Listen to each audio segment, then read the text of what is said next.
नमस्कार दर्शकों, चर्चा टुडे में आपका स्वागत है।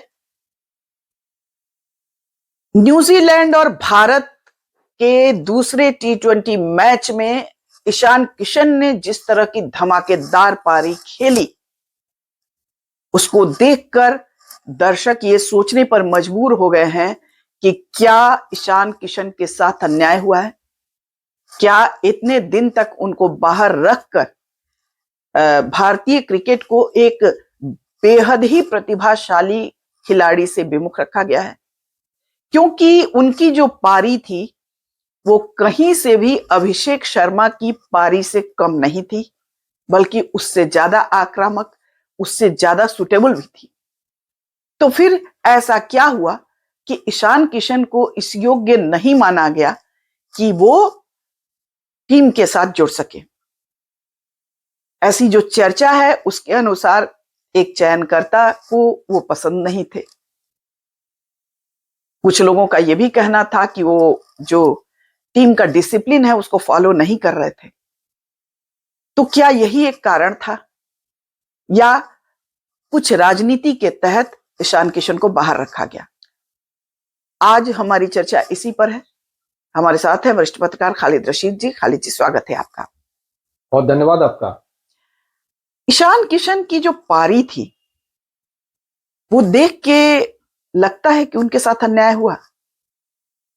और देखिए सुनीता जी, सिर्फ एक बिहारी के नाते नहीं, क्योंकि बिहार से ये इमोशनल सवाल जुड़ जाता है, क्योंकि ईशान किशन बिहार के हैं, झारखंड से खेलते हैं, है ना। और जो उनकी जो पूरी रियरिंग है, ट्रेनिंग है, वो सब बिहार से हुई है।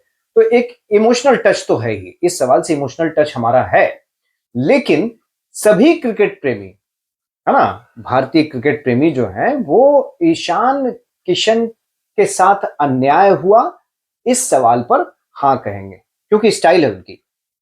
उनकी जो प्लेइंग स्टाइल है वो लोगों को अपील करती है। वो टीम के लिए खेलते हैं, है ना। जब भी खेलते हैं तो इंडिविजुअल गेम नहीं खेलते हैं, टीम के लिए खेलते हैं, जरूरत के हिसाब से खेलते हैं। और उसमें थोड़ा बहुत अप डाउन तो होता ही रहता है। कभी फॉर्म की भी बात होती है, कभी दिन की। क्रिकेट में परफॉर्मेंस जो है वो दिन के हिसाब से भी होता है कि आज आपका दिन है या नहीं है।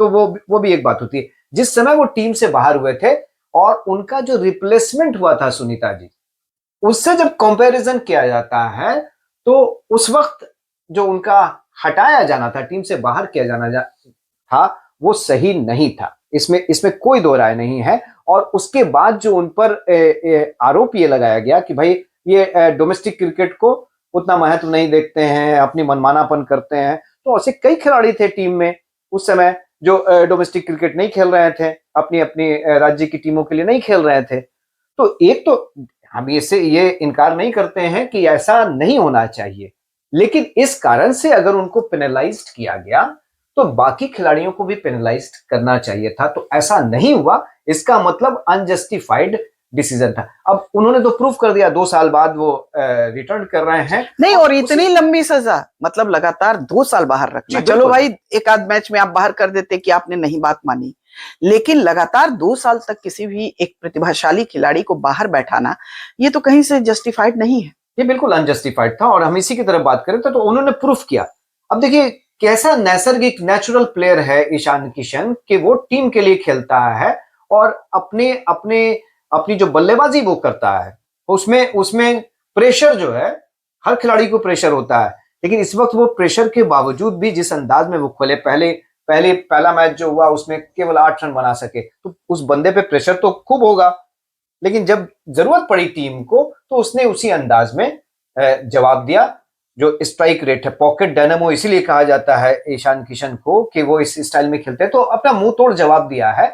अब कम से कम जो सिलेक्टर्स हैं उन्हें इस तरह का जो पक्षपातपूर्ण रवैया है उसको त्याग कर जो नैसर्गिक टैलेंट है, नैसर्गिक प्रतिभा है, उसको बढ़ाने का मौका दिया जाना चाहिए। इसमें कहीं कोई इफ बट नहीं होना चाहिए। अन्याय हुआ ईशान किशन के साथ और ये सभी को मानना चाहिए। कृष्णमाचारी श्रीकांत ने भी कहा कि जो ईशान किशन के साथ हुआ वो थोड़ा उन्हें अचरज सा महसूस हुआ।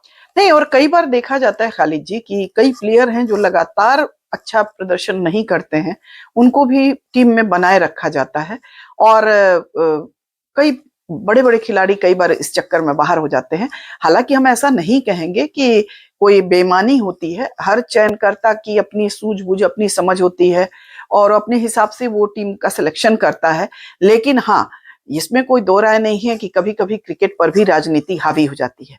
बहरहाल, देर आयद दुरुस्त आयद, ईशान किशन ने धमाकेदार पारी खेलकर ये बता दिया है कि उनमें कितना दम है और अब हम ये उम्मीद करेंगे कि आगे से उनके साथ इस तरह का कोई अन्याय न होने पाए। 32 गेंदों पे 76 रन और जो इसमें स्ट्रोक सिलेक्शन है, जिस अंदाज में उन्होंने पारी खेली है, अपनी पारी को सजाया है अंडर प्रेशर, बिल्कुल, है ना? बिल्कुल। क्योंकि उससे पहले जो विकेट गिर गए थे तो प्रेशर था टीम पे, लेकिन जिस अंदाज में वो खेले, सूर्या ने कहा भी कि वो नाराज हो गए थे जिस अंदाज में खेले थे, लेकिन अपना नेचुरल गेम खेलते हैं ईशान किशन और हम यही चाहेंगे कि वो इस प्रेशर से बाहर तो आ गए हैं। ये जो पिछली पारी उनकी है वो बहुत जबरदस्त पारी रही है और अब आगे वो अपनी पारी को और सजाएंगे और प्रेशर से बाहर रहकर खेलेंगे। देखिए, ईशान किशन जब अपना नेचुरल गेम खेलेंगे तभी तो बढ़िया वो कुछ खेलते दे हैं, सकते बिल्कुल। हैं और ऐसा मौका बनाया जाना चाहिए। ये बहुत ही नेचुरल प्लेयर है, नेचुरल ढंग से उसकी रियरिंग हुई है और उसके प्लेइंग स्टाइल में भी वो नेचुरल थिंग्स जो है वो बिल्कुल। दिखती है। तो इसको बढ़ावा दिया जाना चाहिए और अन्याय नहीं होना चाहिए। बिल्कुल, कभी किसी के साथ। ये कप्तान और कोच की भी जिम्मेदारी है कि उनको नेचुरल खेल खेलने के लिए प्रोत्साहित करे, उन पर अतिरिक्त दबाव ना डाला जाए। तो चलिए खालिद जी, चर्चा काफी अच्छी रही और हम लोग की और दुआएं। ये यहाँ जोड़िए कि आगे जो वर्ल्ड कप है ना, उससे पहले ईशान किशन का फॉर्म में आना ये टीम के लिए बहुत अच्छा संकेत बहुत है। अच्छा बिल्कुल, संकेत। बिल्कुल, बहुत अच्छा संकेत है और बहुत अभी सधी हुई आक्रामक टीम है। हम लोग उम्मीद करते हैं कि वर्ल्ड कप लेकर आएगी इंडिया, फिर दोबारा मौका मिलेगा हम लोगों को सेलिब्रेट करने का और ईशान किशन भी इसी तरह सेलिब्रेट करने का मौका देते रहेंगे क्योंकि उनकी फैन फॉलोइंग भी बहुत बड़ी है। पूरे इंडिया के लोग उनको पसंद करते हैं। दर्शकों, हमारा कार्यक्रम कैसा लगा जरूर बताएं। हमारे चैनल को लाइक करें, सब्सक्राइब करें और शेयर करें। नमस्कार। Thank you.